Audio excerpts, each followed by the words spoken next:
ধর্মের নামে অধর্ম উগ্রবাদী সাম্প্রদায়িক রাজনীতির একটা বিস্ফল ইসরায়েল।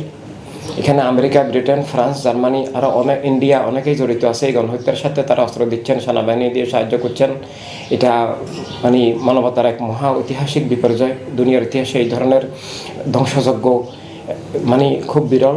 এখানে এটার থেকে মুক্তির জন্য আমরা অনেক প্রোগ্রাম দেখতে পাচ্ছি। আজকে 48 সাল থেকে পর্যন্ত অনেক আন্দোলন হয়েছে, কিন্তু দিন দিন অবনতি হয়েছে। কারণ যে স্বৈর রাজনীতির কারণে, যে একক ধর্মের নামে রাষ্ট্রের কারণে এই এই খুন, এই ধ্বংসযজ্ঞ, এই গণহত্যা চলছে, সেই মূল বিষাক্ত রাজনীতি সেটা দূর না হওয়া পর্যন্ত সমস্যার সমাধান হবে না।